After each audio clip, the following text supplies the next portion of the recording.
Please be seated.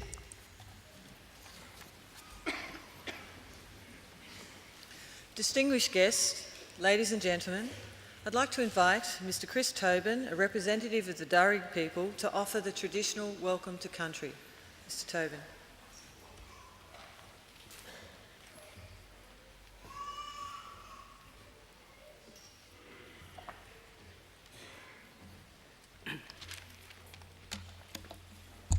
Thank you. Warami, and welcome to the lands of the Wallamedigal. I belong to one of the local Aboriginal families of the Darug people, the traditional custodians over this part of the country. I wish to thank the University for their acknowledgement of us and for the invitation to welcome you all here this morning. That acknowledgement is important for our people and much appreciated, particularly by our elders. Education is highly valued in Aboriginal culture too. Knowledge meant survival, and our elders are traditionally accorded great respect for their accumulated wisdom and experience. My family descend from Yarramundi, a respected elder and cleverman of the Burrabrongal clan during the early years of colonisation. He saw that our future and our survival could best be secured if we learnt more about this new world. So he sent his daughter Marie into the Native Institution, a school set up in 1815 by Governor Macquarie, offering formal education to Aboriginal children.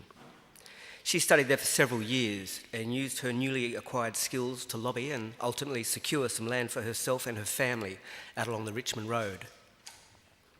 Other Aboriginal families soon joined them, and it became known as the Blackstown, where the present-day city of Blacktown now stands.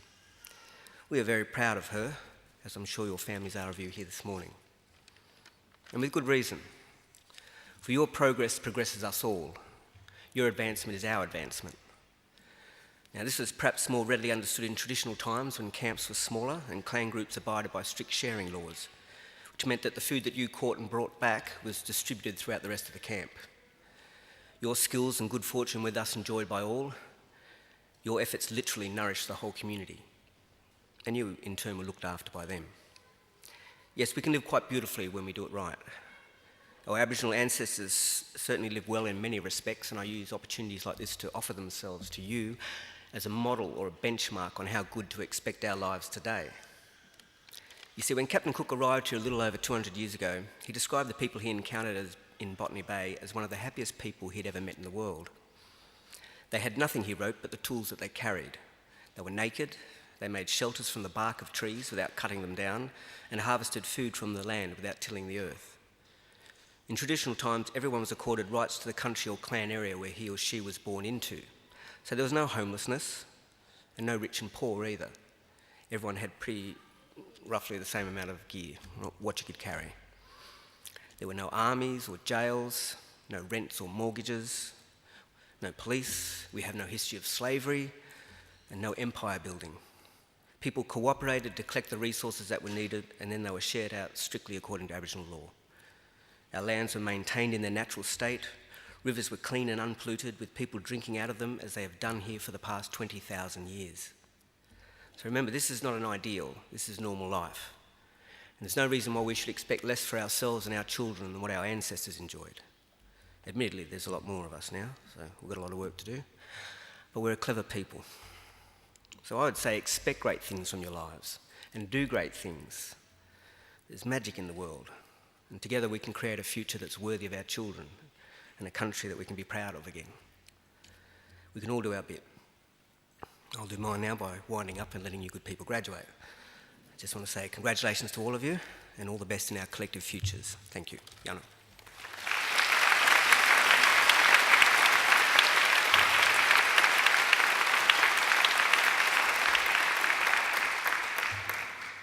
Ladies and gentlemen, I'm pleased to introduce the Chancellor of Macquarie University, the Honourable Michael Egan. Mr. Egan. Chris Tobin, thank you for your welcome to country. Well, graduands, ladies and gentlemen, boys and girls, and we have a number of tiny tots with us today, and usually some babies. I can't actually see any this morning, but I could hear some a little while ago. Now, we have a very firm rule here. If a baby cries during the graduation ceremony, you are to stay where you are. You're not to take them outside. We've all heard babies cry before, so we won't be annoyed in any way. I've heard a lot worse. I was in Parliament for 25 years, so... And in any event, we've discovered from experience that if a baby cries throughout a graduation ceremony, they're back within 25 years to receive their first PhD, so it's a good sign. Well, it's my very great privilege this morning as Chancellor of Macquarie University to preside at this very important ceremony. First, I welcome all of our graduands, and I hope that today will be a very happy and a very memorable occasion for all of you. But if you are going to enjoy the day, the first thing you will have to do is relax. Some of you look relaxed, but not all of you. Some look quite nervous and apprehensive. Nothing can really go wrong. You've already passed all your exams. The worst thing that can happen today is that this falls off. If it does, we pick it up. Or perhaps you trip and fall over yourself. Well, we've got that covered. All these people are here. Their job is to pick you up when you fall over. The other thing that people get embarrassed about is clammy hands. They come up and they're rubbing their garment. You don't have to worry about that because your hand is no clammier than the person before you or the person after. So just relax and enjoy the day because you deserve to take pride, great pride in your graduation. Completing a degree is never easy. You need an intelligent and inquiring mind. You need determination and perseverance, and you need to make many sacrifices. So welcome and congratulations to each and every one of you. Today I also want to welcome, and especially welcome, those of you who are sitting behind our graduands as their invited guests. Because if you stop to think about it for a moment, you've all obviously done very well too. The very fact that you're here, the fact that you've been invited by one of our graduands to share one of the great days of their lives is proof positive that you've been very important in their lives and the successes that we celebrate today.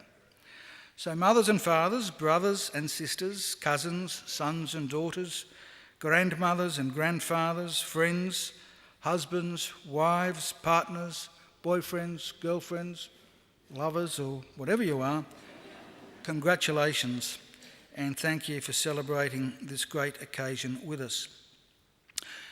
And I don't want you to think either that observing today's graduation is the end of your role. I have another important service for you to perform for our newest graduates, as they'll soon become.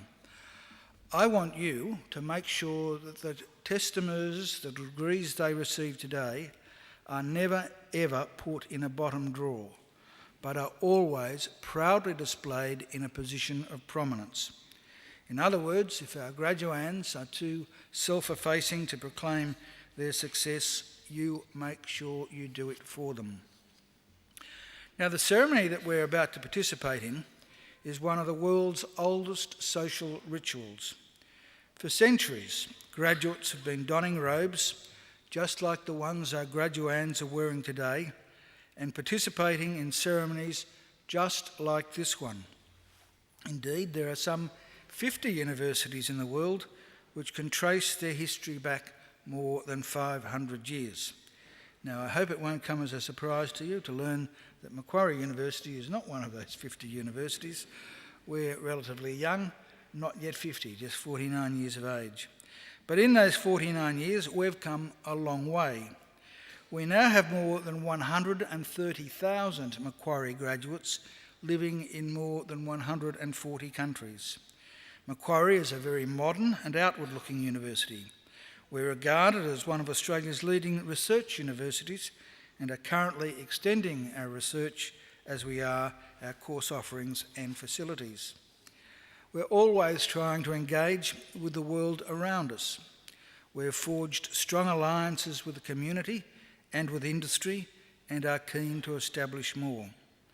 On your way here this morning, you may have seen our new Macquarie University Hospital, just 2 years old, which of course is not only used for its primary purpose of treating sick people, but also used by the students and academics in our School of Advanced Medicine. We're the only university in Australia with its own hospital. Many in the United States have their own hospitals, but we're the only one in Australia. You may also have seen our new library, which opened last year and which is absolutely state-of-the-art, and I suspect the envy of every other university in the land.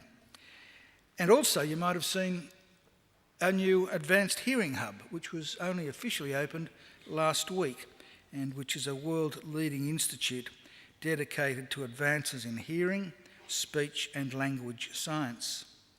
So we are looking forward, and we are on the move. We want Macquarie always to be a leader in teaching and learning, and a leader in the accumulation of knowledge and understanding. In other words, an ideal community of scholars. And graduands, in just a few minutes, it will be my very great honour to confer your degrees upon you and welcome you as lifelong members of that community of scholars we proudly call Macquarie University. Thank you.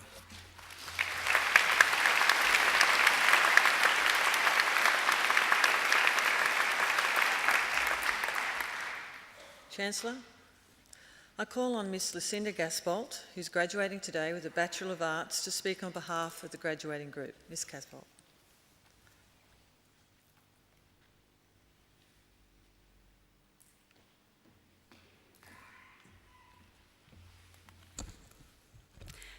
Chancellor, members of the University, fellow graduates and guests, thank you for the invitation to speak today on behalf of the graduates. Today we mark the achievements of the intelligent, dedicated, and, right now at least, particularly well-dressed individuals before me. We've worked incredibly hard for years, through stress, sacrifices, and little sleep, and have finally reached what truly is a remarkable accomplishment. While many people emphasise the importance of the degrees we're about to receive, I think what is at least equally significant are the changes that we've experienced and the growth that we as individuals have undergone through our years at university. Our experiences at university, the good and the bad, have altered us in many meaningful, even profound ways, as I'm sure every graduate here would agree. This journey hasn't been easy, as we all know. Our ideas and preconceptions have been challenged, so too have our dedication and motivation. But from this, we've grown into more mature, critically thinking individuals. We've been through the highs and the lows, world-changing realisation and brain-shattering exams, and now we're at the end, or as my parents would rightly say, the beginning. In a few short minutes, we'll do that nerve-wracking walk across the stage. I've already had to walk in front of everyone, so it's okay, and actually receive the pieces of paper that represent our years of Macquarie. But before that, I want to take a moment to thank some of the people who have made our years at Macquarie as significant as they have been. Firstly, and most importantly I believe, I'd like to extend our sincere and deeply felt thanks to the lecturers, tutors, supervisors and other academic staff we have had the pleasure and the honour to learn from. Your academic knowledge is matched by the care and passion with which you undertake your work. Your integrity and selflessness have been profoundly inspiring, and I firmly believe that you are this university's greatest asset. I'd also like to extend my own personal thanks to the lecturers and tutors I've worked with over my 3 years at Macquarie, particularly those in the anthropology department. The enthusiasm and depth of knowledge you're able to share with your students is extraordinary, and meant that from my very first anthropology class, I was hooked. I'm now considering my options for postgraduate anthropology research, and what I'm struggling with most of all is how to decide on one specific research area when I've been shown so many deeply interesting fields. While my story is my own, I know for certain that every graduate has a few tendencies in common. We enrol in courses because they're being taught by a particular lecturer. We have arguments about which department has the best lecturers, and we try to convince other students to take a certain teacher's class, and all because we deeply respect your work. You have taught us, helped us, advised and encouraged us, challenged us and inspired us, and for that we thank you. To all of our families, partners and close friends, thank you for the support, guidance and unwavering faith in us. We couldn't have gotten through the last few years without your love and help. You believe in us when we're not quite sure we can do it ourselves, and you know us so well that you can tell us exactly what we need to hear, particularly when we don't want to hear it. To all of the friends we've made at Macquarie, to our lecture and tutorial buddies, to those we agreed with in class, and equally to those we didn't, thank you. You have made our time here incredibly fun, and I know that some of the friendships we've made here will last for years. I'd also like to particularly thank the university for supporting student groups and sporting teams. I know a lot of us, myself included, have made some of our strongest friendships by being involved in these groups. And finally, to everyone graduating here today, congratulations. I hope you are as proud of yourself as the people sitting behind us are, and I wish you the very best for your future endeavours. Thank you, and once again, congratulations.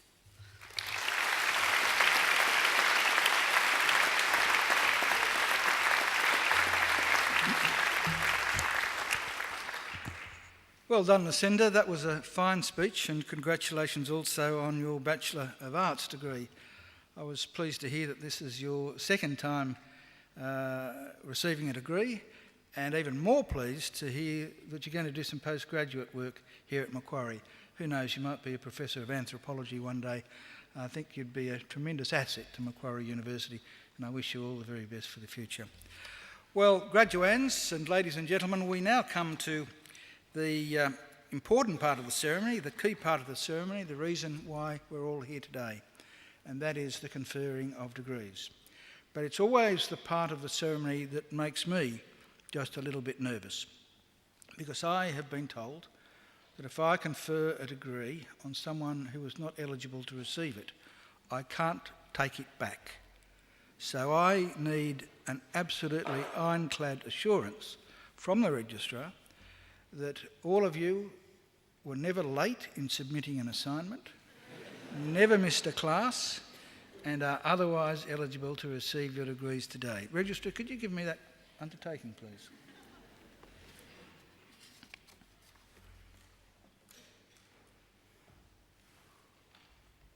Chancellor, I certify that all of the candidates being presented here today and those who are absent have satisfied the requirements of Academic Senate for the degrees and diplomas they are to be awarded. Would all candidates for admission to degrees and diplomas please stand?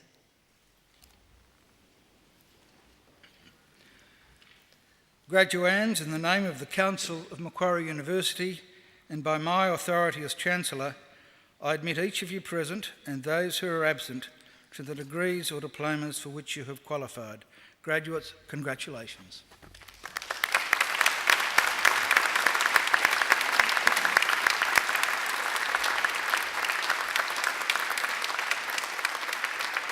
Please be seated. Chancellor, the graduates at this ceremony are from the Faculty of Arts. Students and staff in this faculty work together within and across disciplinary boundaries to ask questions about socially complex problems, identify paths of research, analyse and communicate ideas in creative formats, and reflect on the skills and knowledge they will need to understand the world, both past and present. Students are encouraged to use their skills and talents to connect with local and global communities. This faculty includes research and study areas in ancient history, anthropology, English, Indigenous studies, international studies, law, media, communication and cultural studies, modern history, politics and international relations, philosophy, sociology and policing, intelligence and counter-terrorism. Chancellor, I now call on Professor John Simons, the Executive Dean of the Faculty of Arts, to present the graduates and diplomates. Professor Simons. Chancellor, I present to you the graduates and diplomats from the Faculty of Arts whom you have admitted to degrees or awarded diplomas. I present graduates admitted to the degree of Doctor of Philosophy, Dr. Michael Patrick Austin, for a thesis entitled The Literature of Exception, the Australian Post-9/11 Political Fiction.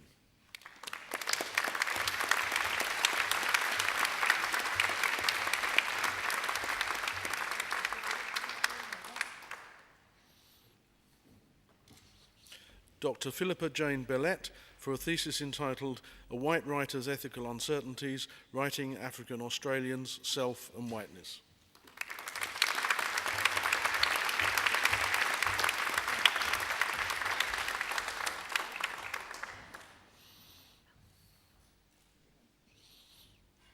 Dr. Erin Gay Claringbold for a thesis entitled Representations of Arabs and Muslims in the Outback in Australian Literature and Film, 1890 to 2011.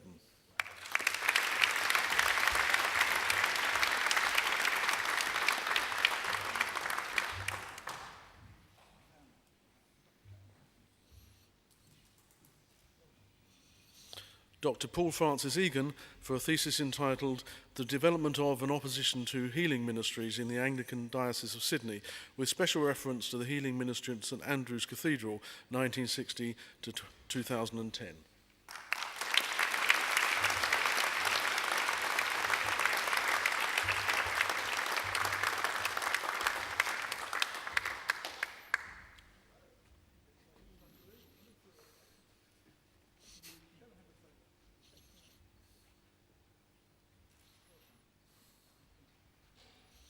Dr. Eliezer Gonzalez for a thesis entitled The Passion of Perpetua and Felicitas and the Fate of the Dead, Ideologies and Trajectories of the Afterlife in Early 3rd Century North Africa and Early Christianity.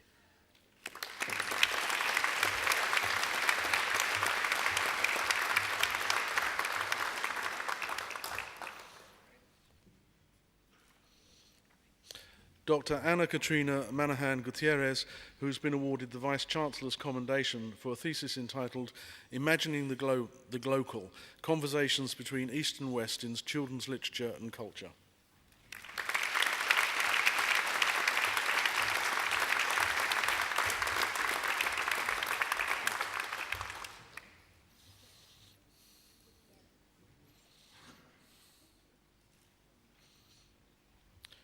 Dr. Olivia Hamilton, who's been awarded the Vice-Chancellor's Commendation for a thesis entitled Another's Rome, Difference and Belonging in a 21st Century City.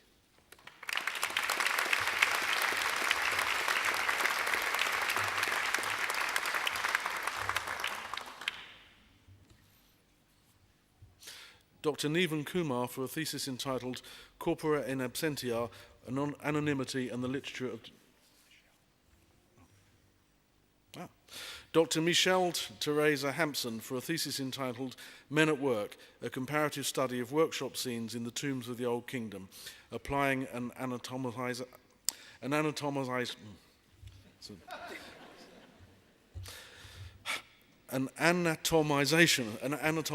approach.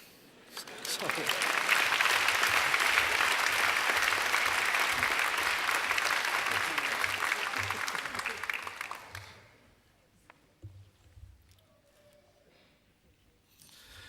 Dr. Nevan Kumar for a thesis entitled Corpora in Absentia, Anonymity and the Literature of Denial.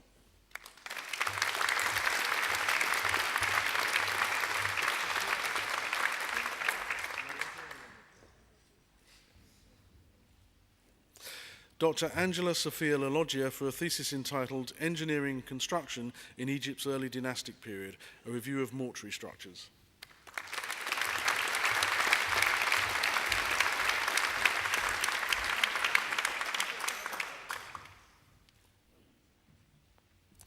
Dr. Nicole Annette Plus for a thesis entitled Representations of Heterotopia in Selected Young Adult Novels and Scout, a Young Adult Novel.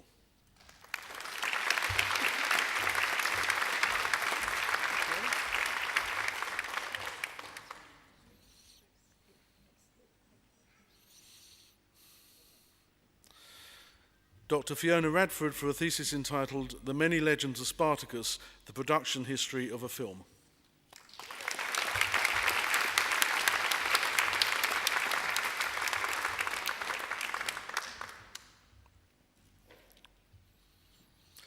Dr. Ben Nicholas Seller for a thesis entitled Ideology in Practice, the Production of Science and Politics in Occupational Justice.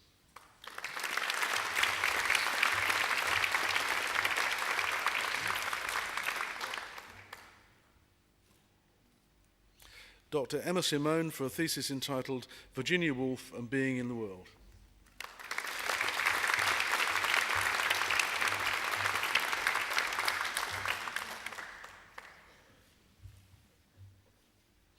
Dr. Genevieve Young for a thesis entitled Changing Religious Identities, the Representation of Heresy and Orthodoxy in the Church Histories of Socrates and Sozomen.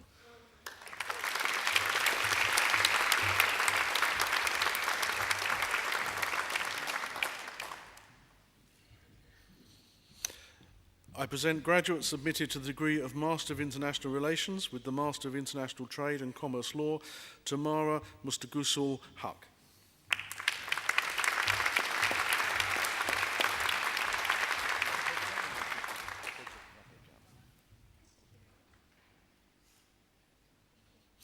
Arman N.B. Lepedjan.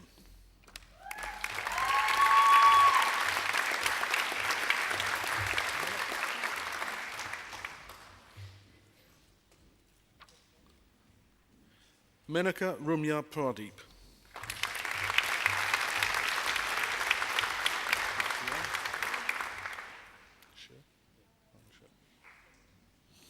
Yuan Shi.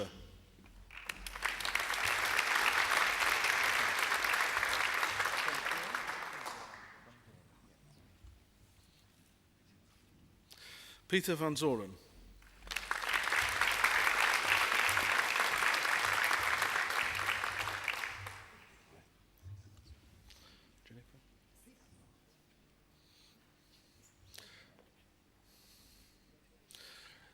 I present graduates admitted to the degree of Master of Arts, Jennifer Lynn Aldridge.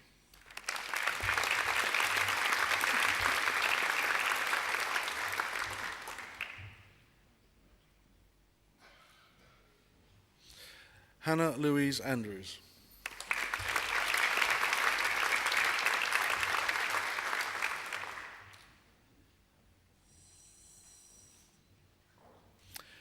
Amber Louise Emily Cook.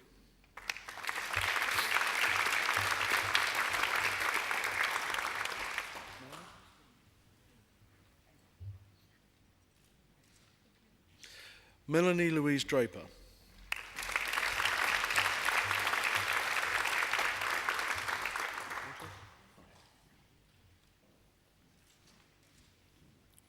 Rachel Deborah Greenwood.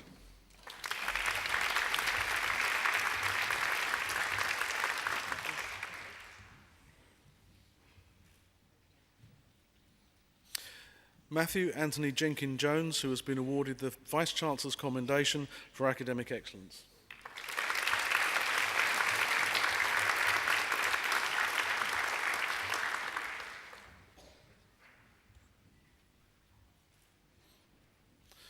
Soo Hyun Mei Kim.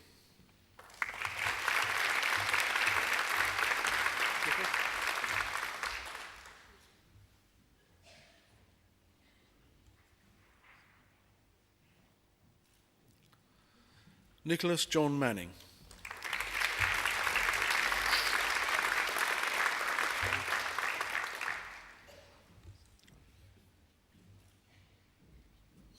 Alan Peter McGuinness, who has been awarded the Vice-Chancellor's Commendation for Academic Excellence.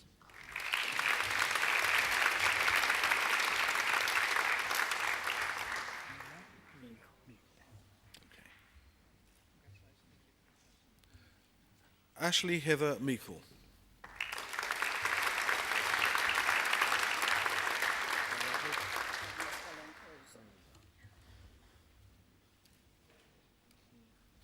Agnes Helen Ozer.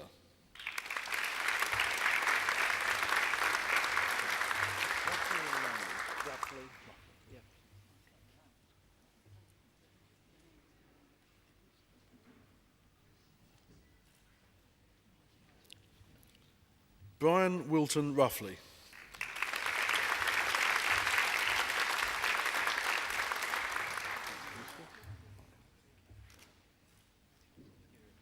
Felicity Ryan, who has been awarded the Vice-Chancellor's Commendation for Academic Excellence.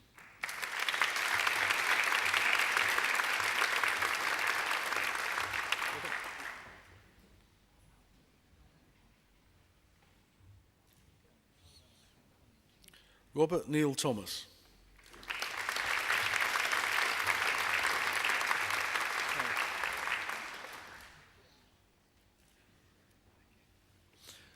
Amy Elizabeth Ziegenbein.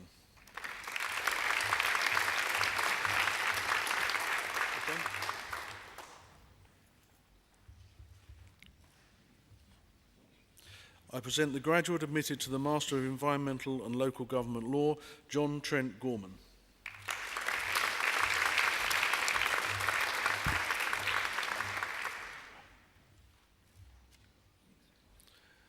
I present the graduate admitted to the degree of Master of Environmental Law, Diane Mary Grace Munro.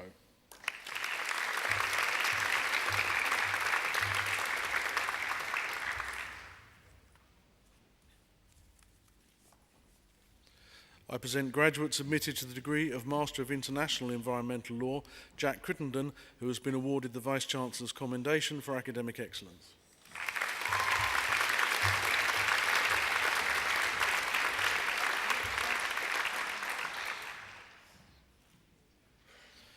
Benjamin Carson Williams.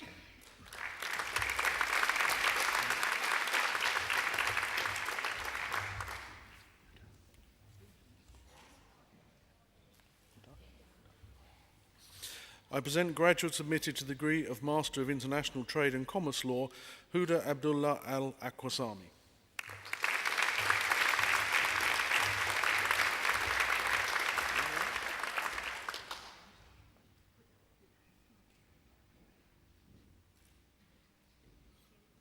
Wanwanak Khan.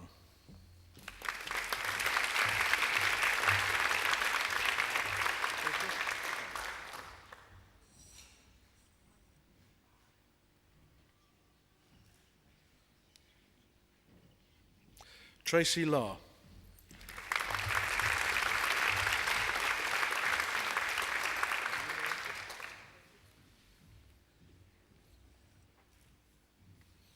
Nina Mlinarevic.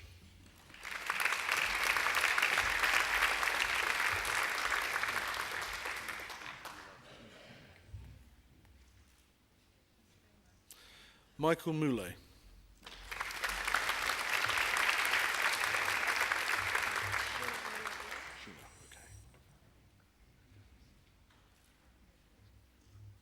Sheena Munyandi.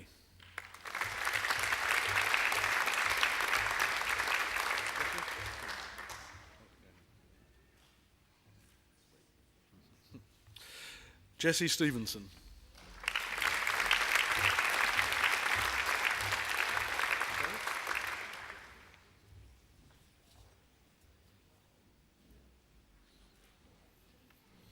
I present graduates admitted to the degree of Master of Laws, Zoe Louise Badger.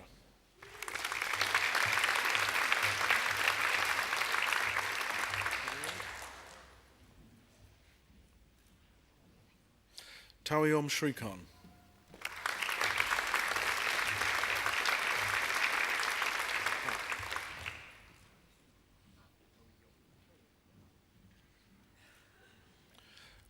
I present graduates admitted to the degree of Master of Policy and Applied Social Research, Tess Bellamy.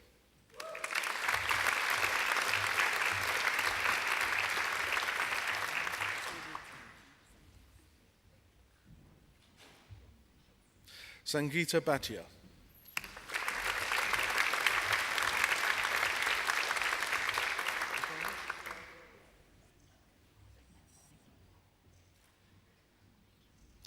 Cassandra Ann Bull.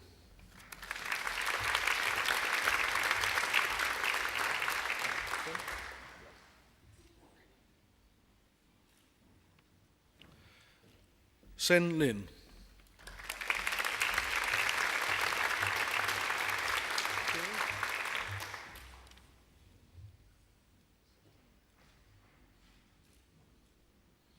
Kiralee Shadwell Phillips.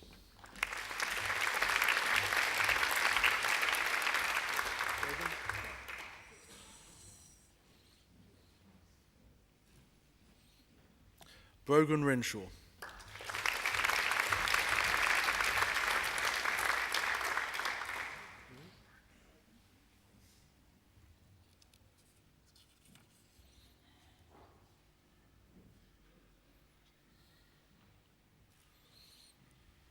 I present the diplomate awarded the postgraduate diploma in policy and applied social research, Louise Milne.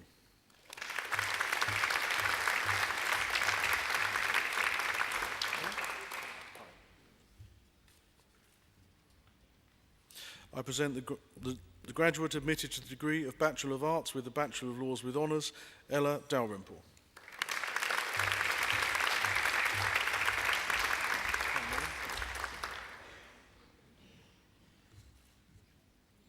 I present the graduate admitted to the degree of Bachelor of Arts Psychology with the Bachelor of Laws with Honours, Merrin Emily Kavanagh.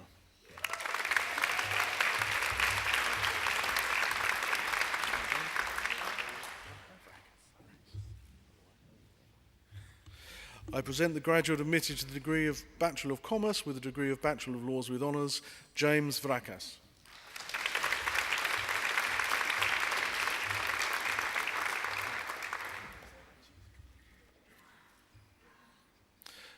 I present graduates admitted to the degree of Bachelor of Laws with First Class Honours, Rachel Sue Carter.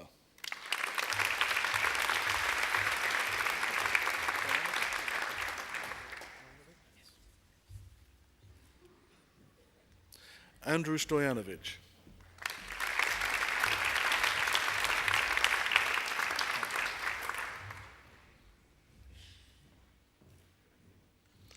I present the graduate admitted to the degree of Bachelor of Laws with Honours, Julia Jane Vardil.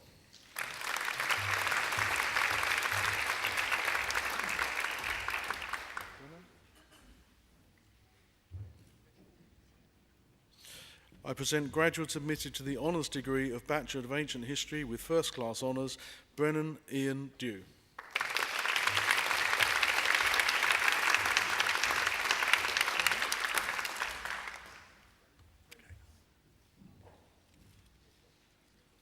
Milena Koyman.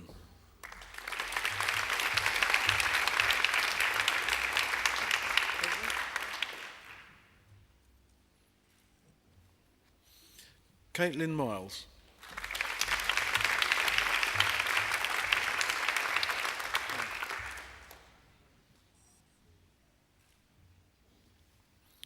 Ellen Ryan.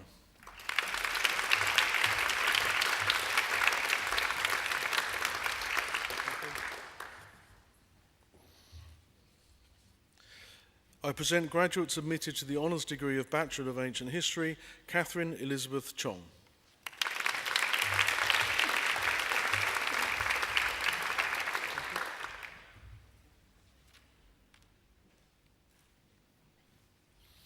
Matthew Warren Bernard George.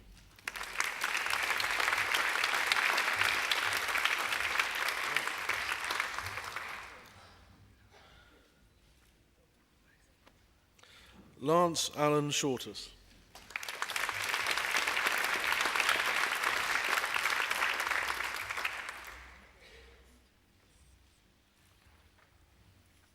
Owen Thomas.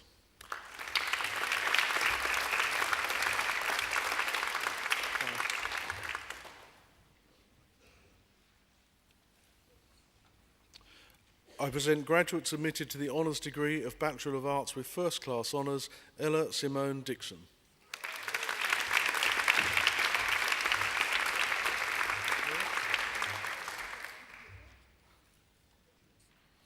Laura Jane Holmes.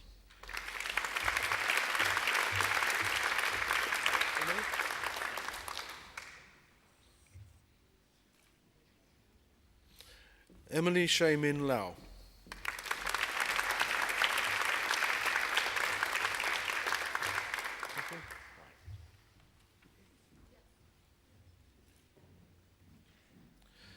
Catherine Ann O'Connell.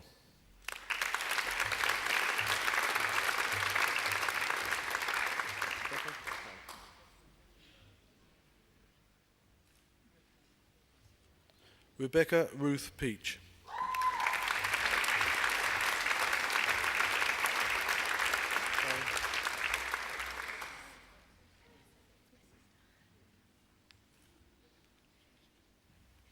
I present graduates admitted to the Honours degree of Bachelor of Arts, Jessica Bond.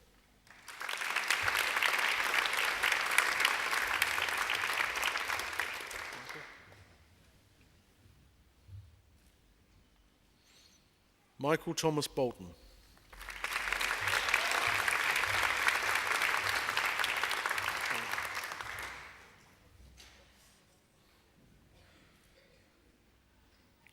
Nikki Lee Cummins.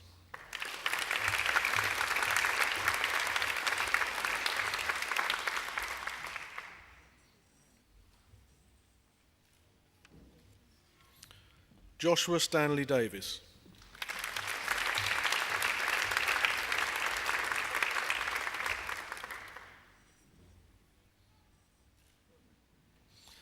Terence Jeffrey Porter.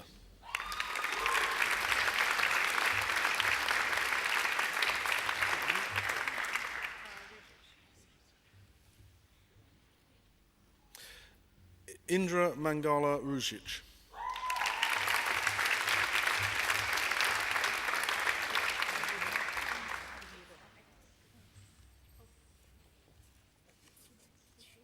Argido Trott.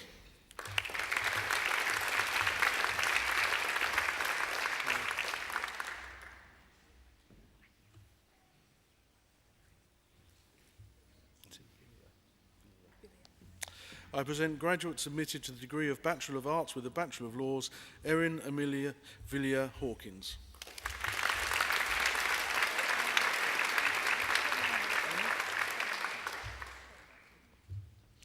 Eleanor Wheelhouse.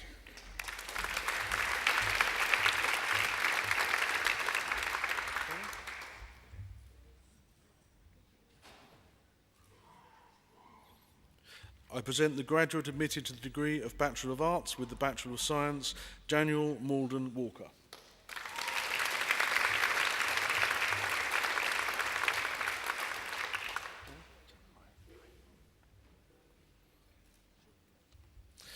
I present graduates admitted to the degree of Bachelor of Business Administration with the Bachelor of Laws, J. Rakil Patel.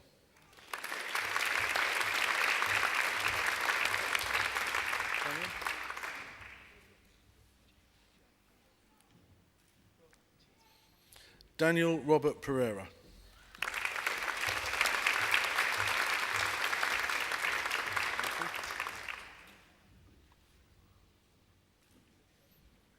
I present the graduate admitted to the degree of Bachelor of Commerce with the Bachelor of Laws, Asif Zafar.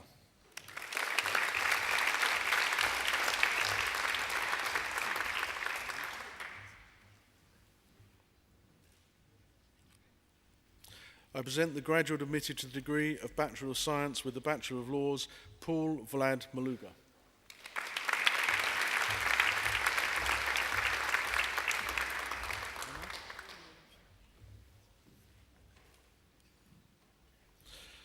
I present graduates admitted to the degree of Bachelor of Social Science with the Bachelor of Laws, Eman Al-Shafei.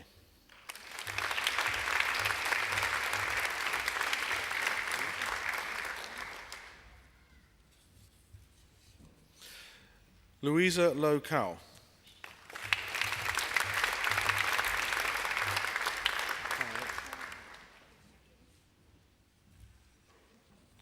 I present graduates admitted to the degree of Bachelor of Arts, Alex Myra Anderson.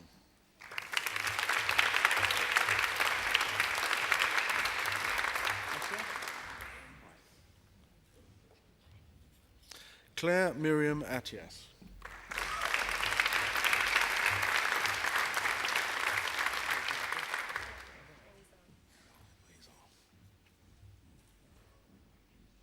Jessica Azar.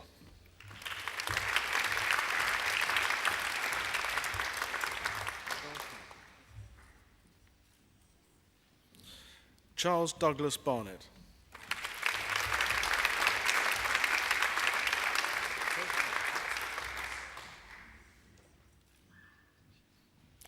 Jake Adam Fuller Booth.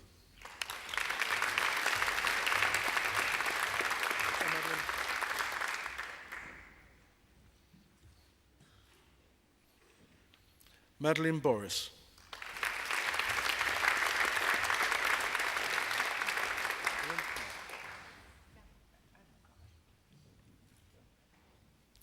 Ian Stanley Bradford, who has been awarded the Vice-Chancellor's Commendation for Academic Excellence.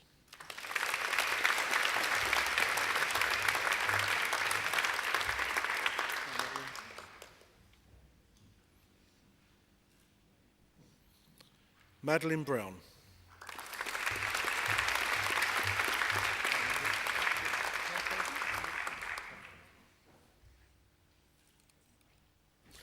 Wendy Kalkoven.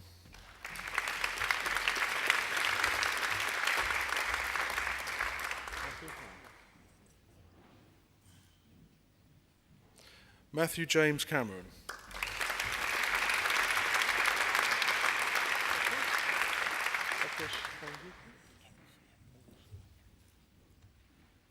Okesh Kagri Kangusu.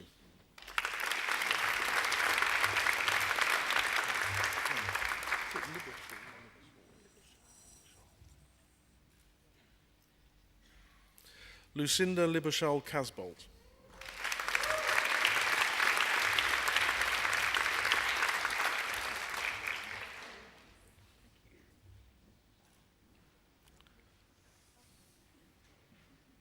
Claire Katkutsinos.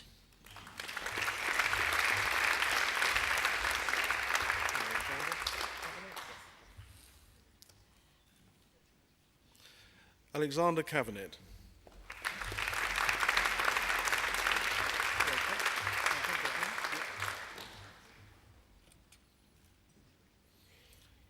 Kent Jen.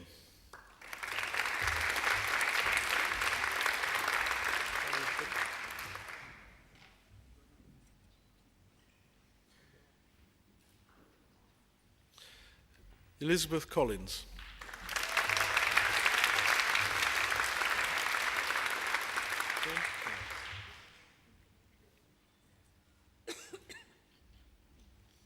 Sean Philip Commons.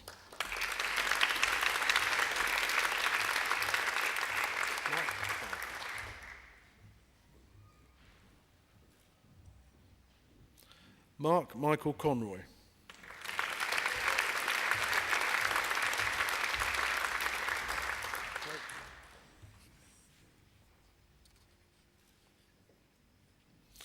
Blake Anthony Cook.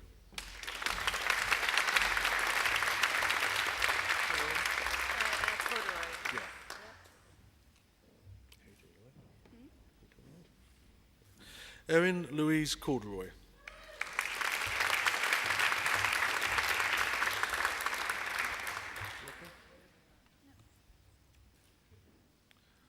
Rodney Cross.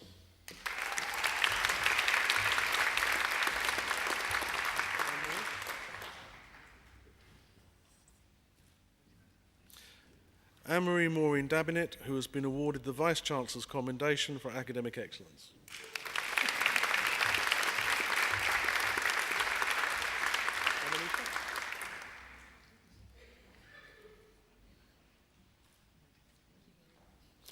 Ramanusa Dharmaraja.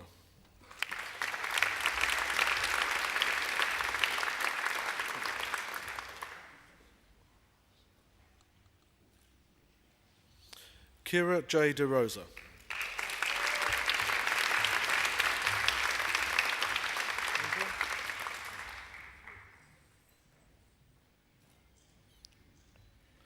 Andrea Deans.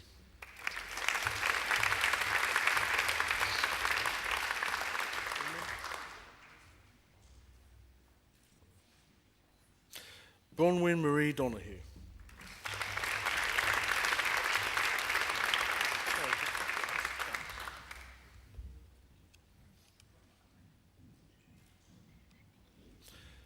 Tristan Doust.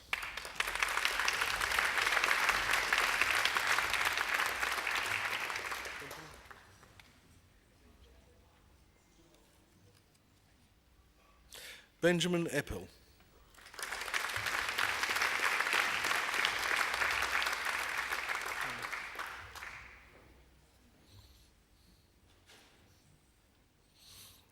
Alexandra Felton.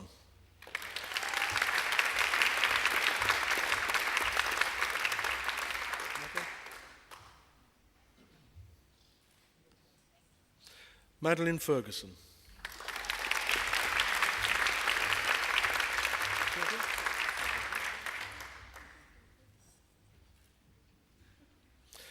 Sylvia Ruth Galley.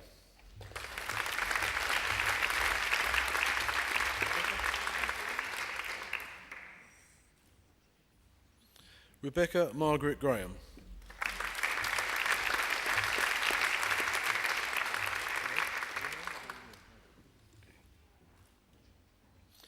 Renee Colette Grant.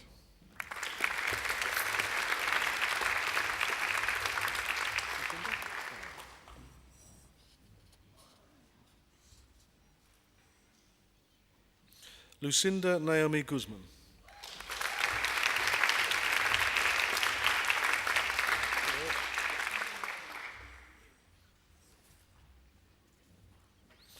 Eric Lewis Harding.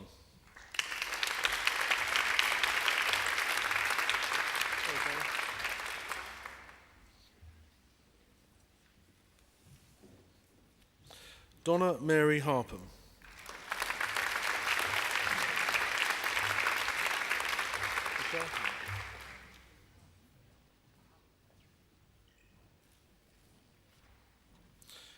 Michelle Harrowell.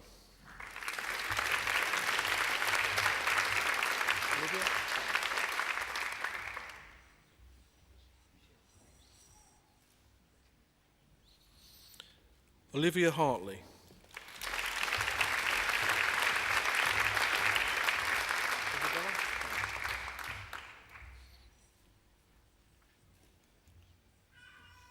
Isabella Claudia Harvey.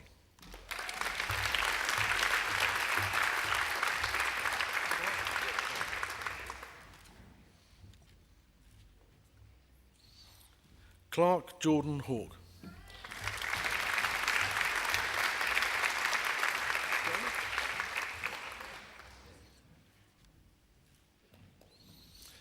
Fiona Margaret Henderson.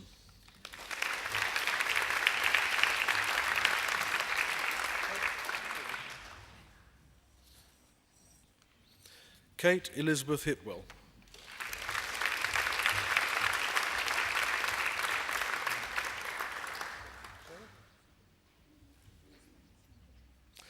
Sarah June Hurst.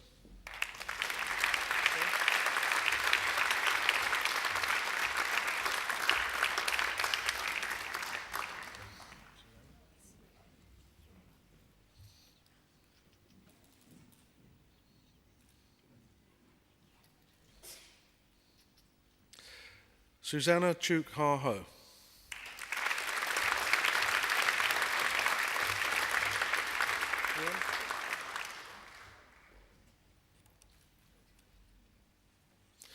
Rianne Crystal Hoffman.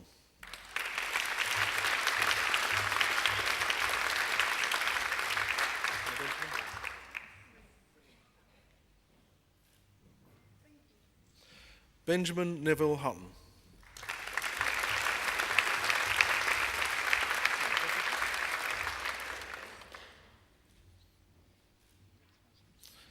Jessica Lee Kirkness.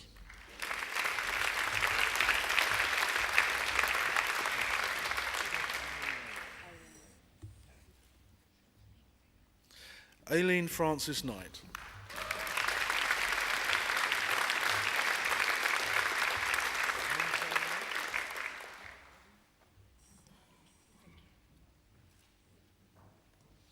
Min Hui Le.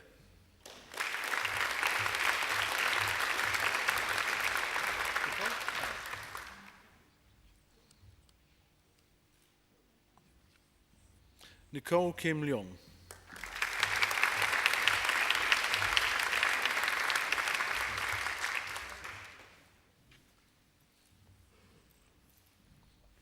Meg Elizabeth Lyle.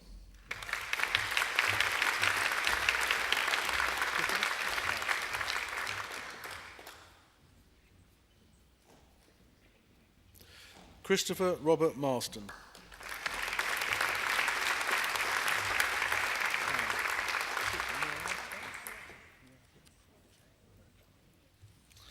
Mwango Batangi Nyachai.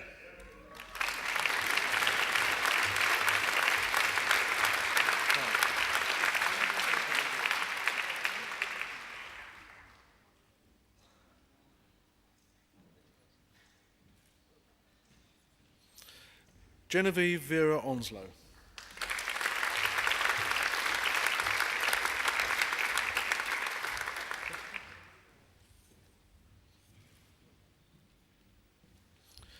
Jessica Oxford.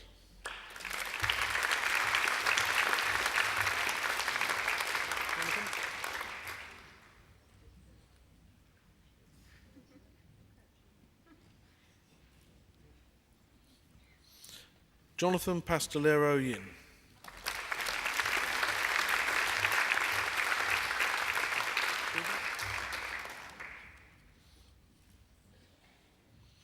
Stephen Warren Pavitt.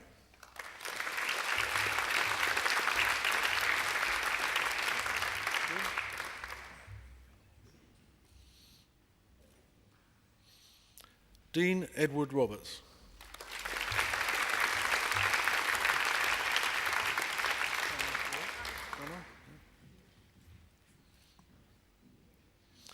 Donna Marie Smith.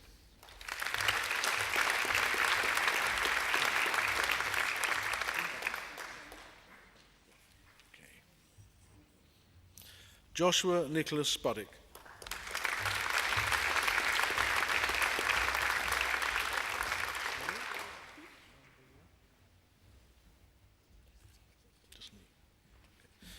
Lee Steele.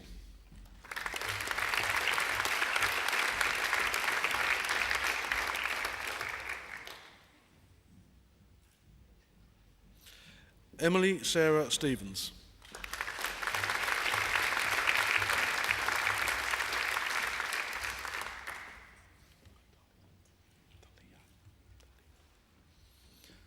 Talia Sumertha.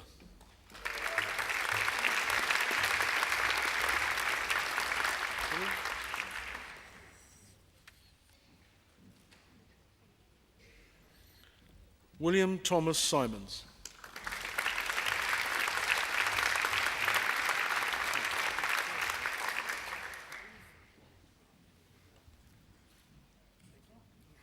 Satya Tak.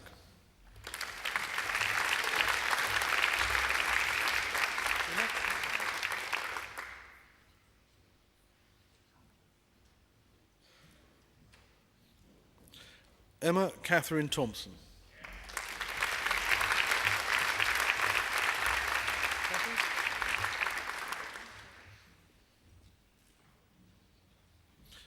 Kathy Elizabeth Tregoning.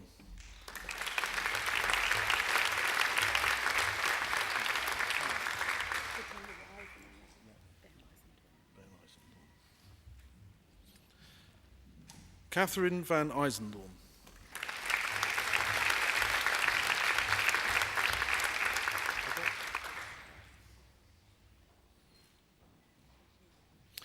Odette Weston.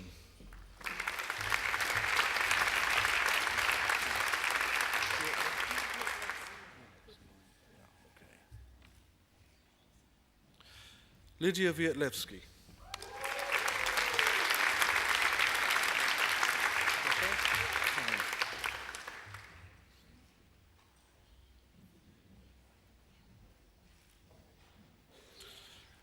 Rochelle June Wilkinson.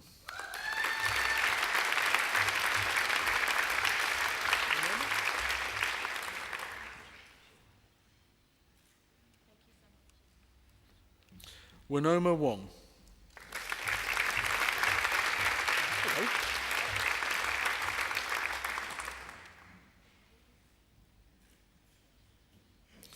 Alexandra Rothwell.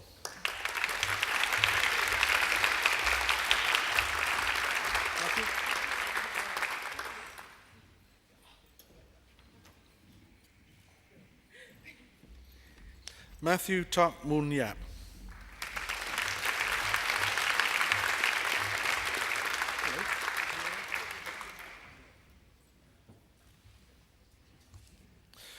Vivian Amanda Zita.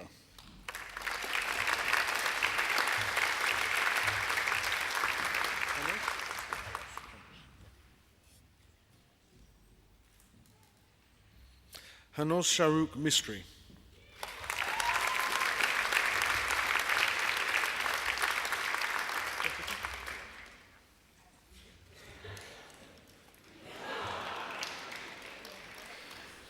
I present graduates admitted to the degree of Bachelor of Creative Arts, International Studies, Jessica Lee McLeish.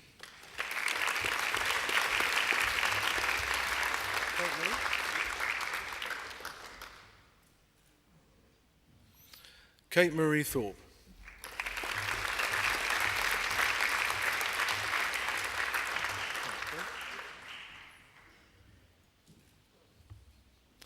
I present graduates admitted to the degree of Bachelor of International Studies, Grace Bogliev.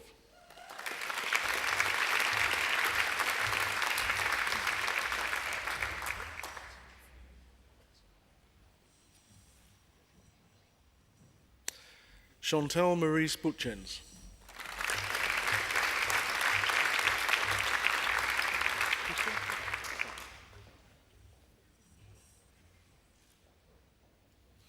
Christian Raymond Capper.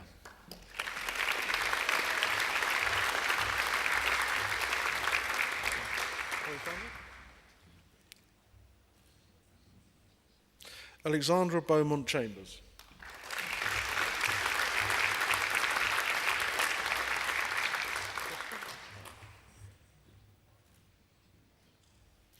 Jessica Chan.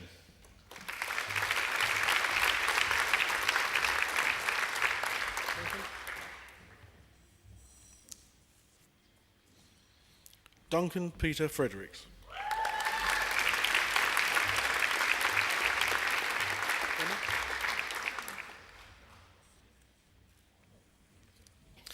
Emma Claire Froggatt.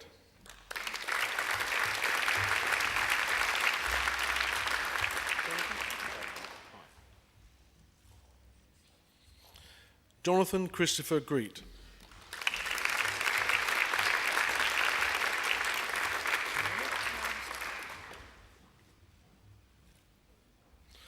Tamana Hashimi.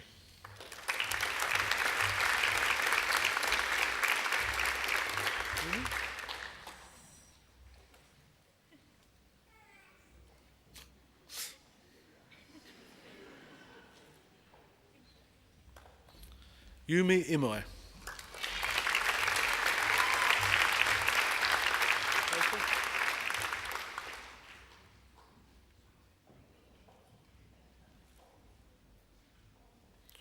Rachel Shukman Kwong.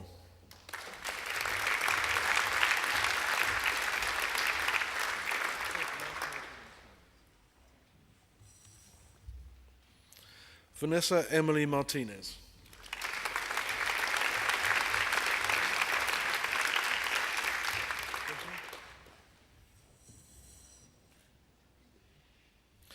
Benjamin Ronald Nunn.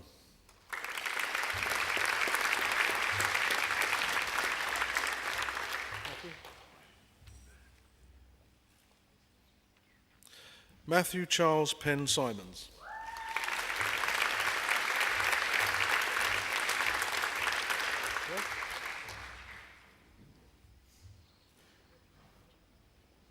Grace Christine Y.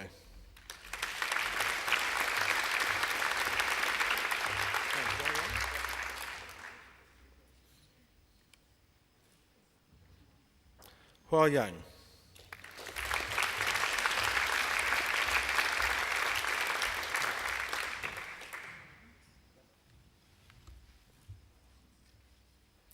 I present graduates admitted to the degree of Bachelor of Laws, Paul Dabber.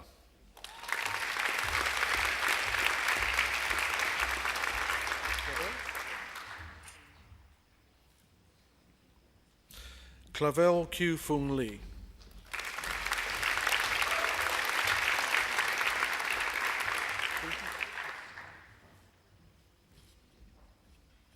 Stephen Keith Wright.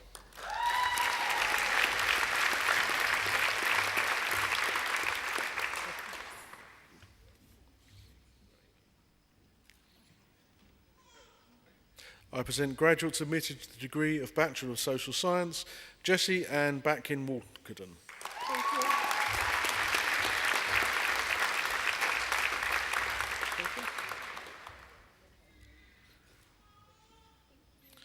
Casey Eileen Brown.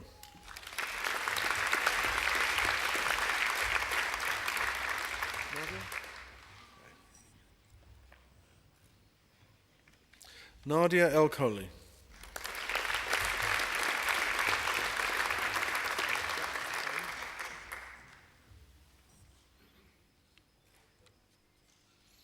Zach Faizi.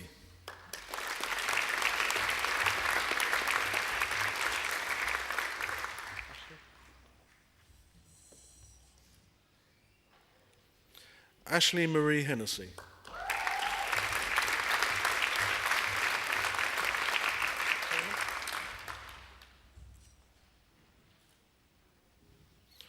Simon Lewis.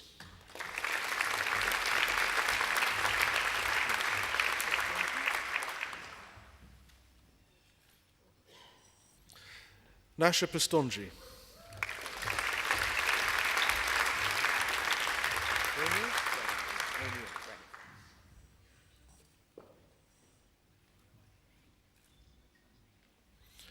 Rainier Quinn.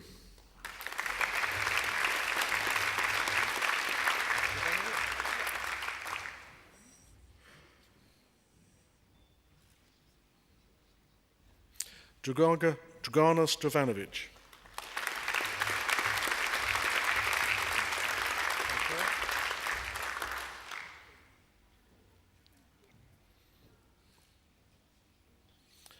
Claire Teen.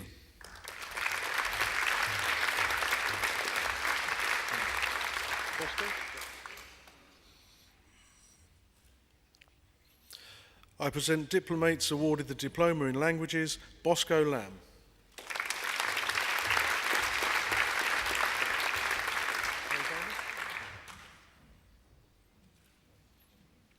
Alexander Charles Smith.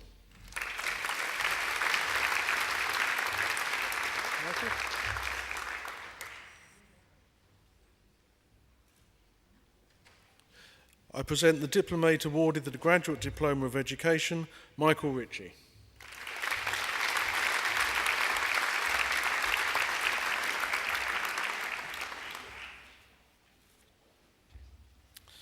Chancellor, that completes this morning's presentation of the graduates and diplomates from the Faculty of Arts.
that wasn't too bad, was it?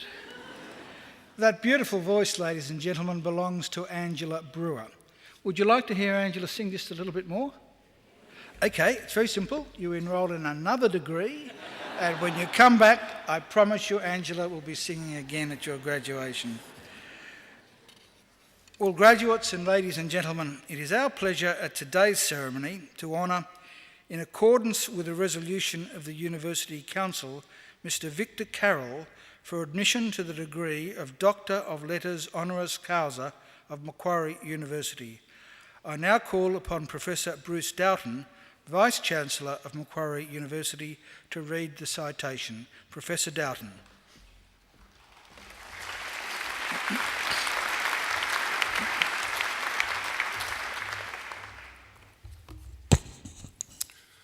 I invite Mr. Victor Carroll to stand for the citation.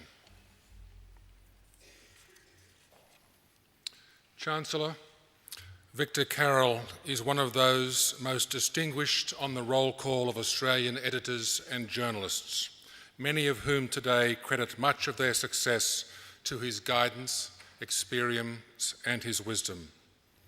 A World War II veteran in New Guinea and Borneo, Vic Carroll commenced work as a journalist with Queensland newspapers in Brisbane in the 1950s. Mr. Carroll subsequently enjoyed a long and eminent career with the Fairfax organisation, serving in a variety of senior and editorial roles with the Sun Herald, the Australian Financial Review and the National Times.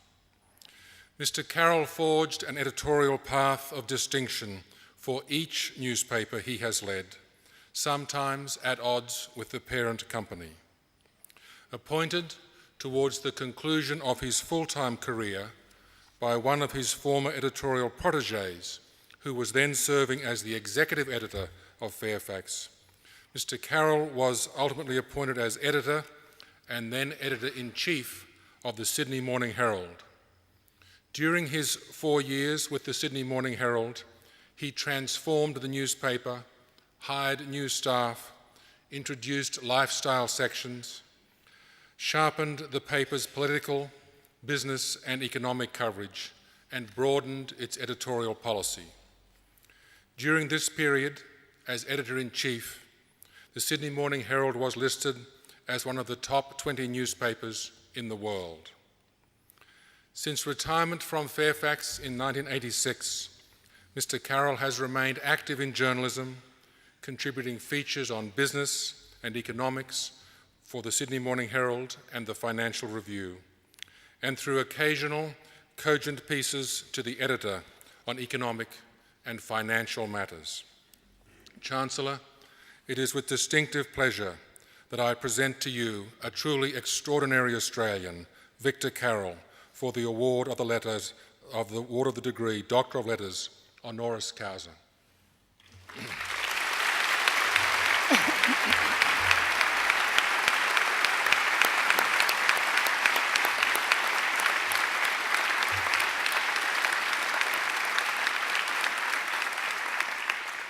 Mr. Victor Carroll, in the name of the Council of Macquarie University and by my authority as Chancellor, it is my great privilege to admit you to the degree of Doctor of Letters Honoris Causa. Congratulations, Dr. Carroll.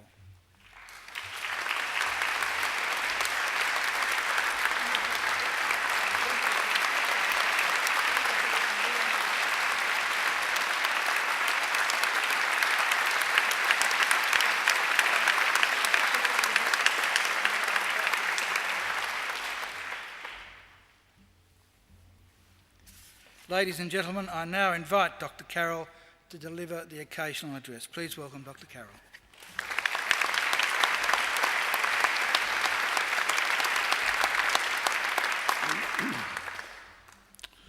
Chancellor, Vice-Chancellor, members of the University, graduates and guests. That CV the Vice-Chancellor just read you in no way prepared me for how to respond to the letter I received from him last November, telling me that the University Council had decided to confer on me a Doctor of Letters Honoris Causa in recognition of my contributions to journalism. I've always been conscious of what journalism has done for me, providing me with a living wage for an important part of my life, and particularly for driving my continuing education over the last 60-odd years. But as for what I'd done for journalism, that was a foreign country I'd never risked exploring. Fortunately, help was at hand. I'd been reading a review of a new book containing letters written about 1903 by the German poet Rainer Maria Rilke. Rilke had gone to Paris to soak up the culture and write about the sculptor Rodin. Rilke was shocked. Rodin didn't wait around for inspiration. He worked all the time, and he worked on the special thing that he saw in everything. Rilke got the message.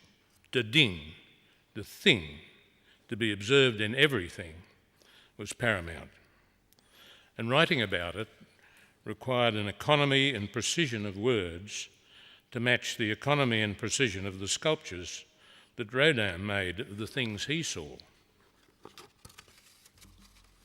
You may have noticed an Australian example of the economy, precision and observation in the poetry of Les Murray and the prose of my friend Evan Whitten, a truly distinguished journalist. Anyhow, Rilke's conversation led me to look for the ding in the Vice-Chancellor's letter. And after a couple of weeks, I decided that it really was a recognition of a certain flowering of Australian journalism in the second half of the last century.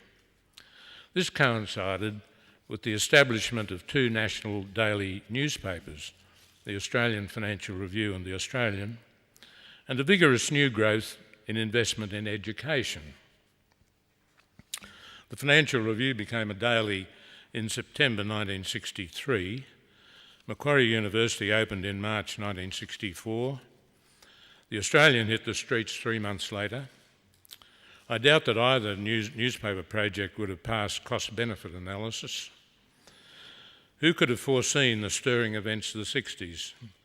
Discovery of oil in Bass Strait, development of the iron ore mines in West Australia to feed Japan's blast furnaces, public revolt against Vietnam, the prospect of a Labor government. Australia's per capita GDP growth in the 60s hasn't been equalled in any decade since. But it's great for the news business and for the knowledge industry, since the more you know, the better prepared you are, or should be, for the unexpected. That didn't include letters from the Vice-Chancellor. Australia is stirring. In 1960, the two dominant national media entities were the Australian Women's Weekly and the ABC. This was largely a matter of logistics. The Women's Weekly was conceived as a news as well as a service magazine. Because it was on sale for a week, it was dated a week ahead of the publication date. That also gave the Australian Railways time to deliver it to readers in Perth and Cairns while it was still current. A vastly different magazine from the monthly you see on sale today. Through its unique penetration of Australian households, national advertisers loved it, and it played a major role in breaking down state barriers and establishing a common market in Australia before colour TV took over in 1974. The ABC was established with a national franchise from the start. Radio conquers distance. The new national dailies conquered distance with faster air freight and printing by facsimile transmission in each capital city. That business model is now being kneecapped by the internet. This is only a small illustration of how logistics, originally a military science, has set the pattern and pace of Australia's development. I waited in vain tonight to hear someone who got their degree with honours in logistics. Seems to me to be a missing faculty in universities, although potential endowment fortunes have been made from it. Distance was never a tyranny, but a challenge.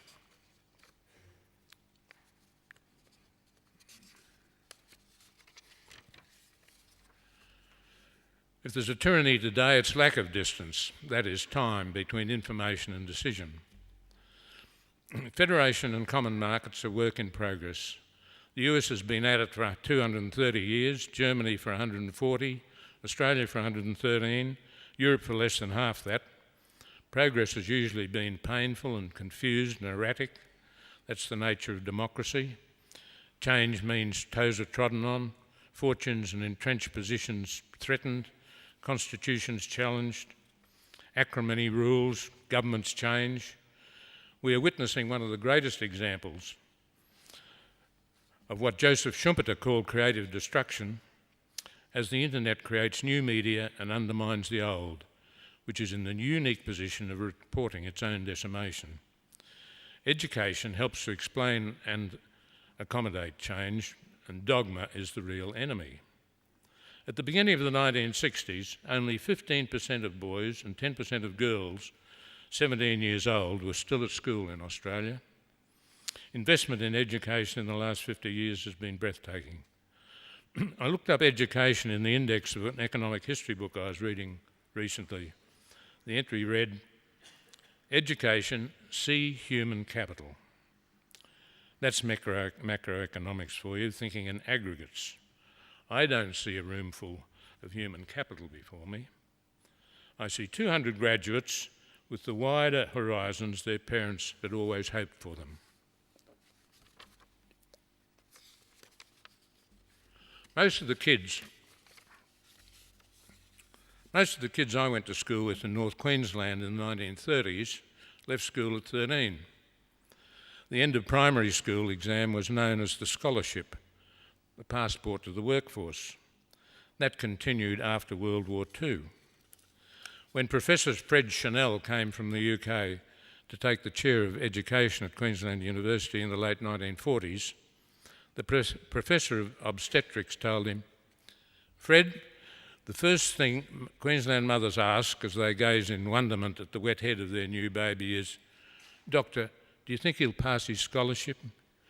If the kids I went to school with didn't have much education, they had plenty of other forms of non-monetary capital, determination, commitment to giving their kids a better education than they had. Those kids became the baby boomers who begat Generation X, who begat Generation Y, with higher and higher educations.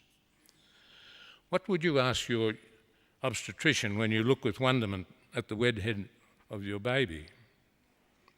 'Doctor, do you think she'll get her master's?' 'No, mother already has one of those.' 'Do you think she'll be fulfilled?' That sounds like a suitable aspiration for a more fluid world, learning for fulfilment. I wish you all well in fulfilling your aspirations, and please don't lose your appetite for knowledge, observation, and the ding, the unique thing to be observed in everything."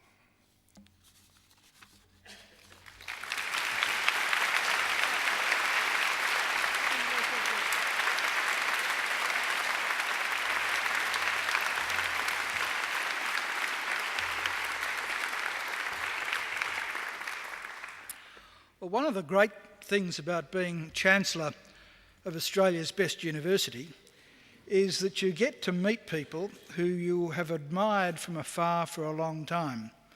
And that's been the case with me today, because although until this morning I'd never met Dr. Vic Carroll, I'd heard many, many great things about him from people who I admire and whose judgment I respect. And I suppose in any profession or any walk of life, there's always someone who stands out from their peers. And in the area of journalism and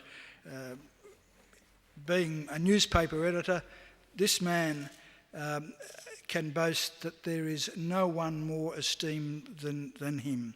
And I think we've been very honoured today to have such a fine man deliver the occasional address at your graduation, and I think he deserves another great round of applause.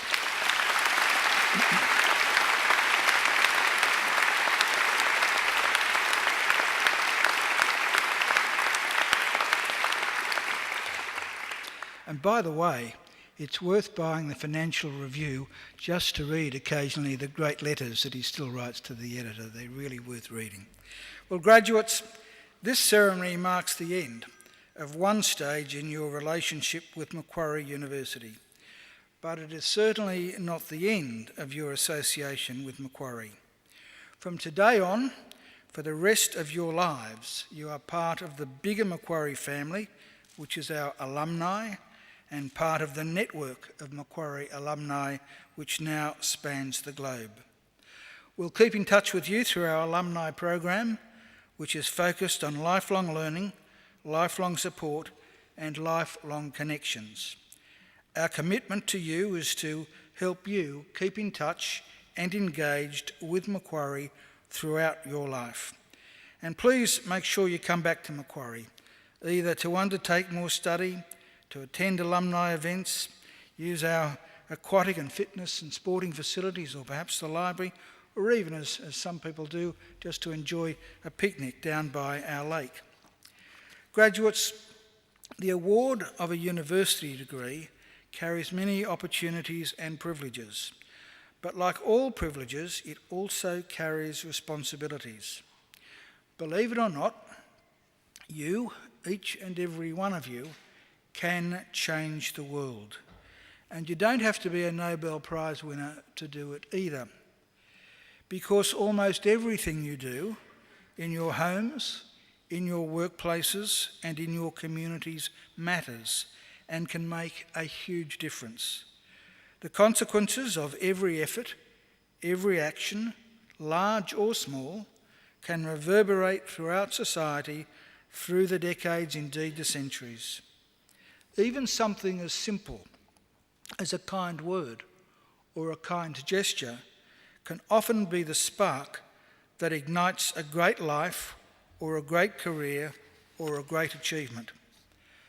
So, as Chancellor of Macquarie University, I charge you to use what you have learned, not just for your own benefit, but also for the betterment of the community. I charge you to use the skills and knowledge you have acquired with rigour and integrity, and to commit yourselves to a program of lifelong learning and inquiry.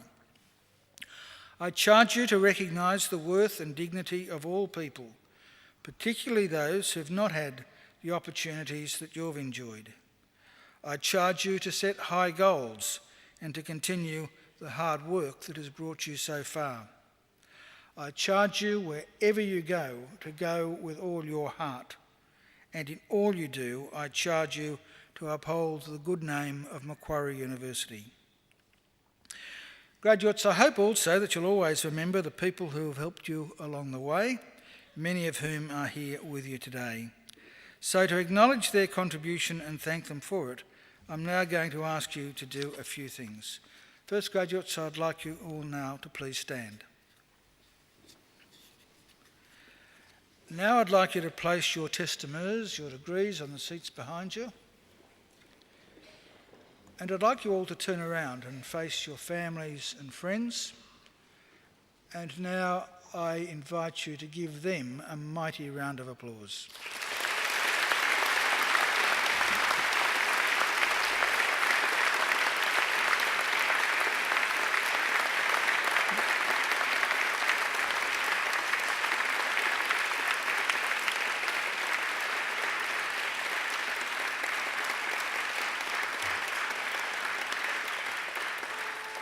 Well, graduates, you can turn around now, but don't sit down. Here on the dais are representatives of our academic staff who've supported you throughout your journey, and I think they deserve a great round of applause too.